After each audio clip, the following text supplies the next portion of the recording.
Welcome to our seminar on digital citizenship. In today's connected world, it's important to know how to use technology responsibly and safely. Digital citizenship is about behaving appropriately online, protecting your privacy, respecting others, and understanding the impact of your digital footprint. By the end of this seminar, you'll have practical tips to be a responsible and safe digital citizen. Digital footprints are everything you leave online. Posts, comments, and shares can stay forever. Always think before posting. Online etiquette is key. Treat others with respect, avoid arguments or cyberbullying, and always verify information before sharing to prevent spreading fake news.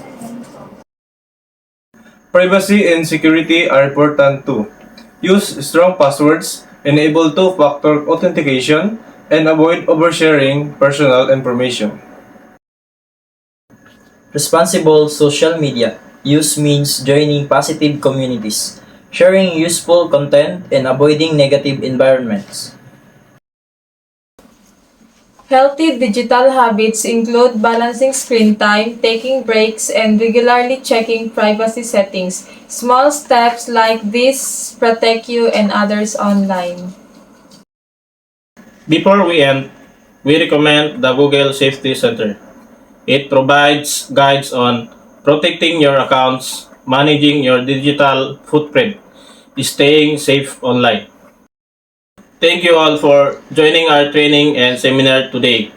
We hope you learned valuable skills in design and digital responsibility. Stay creative, safe, and smart online.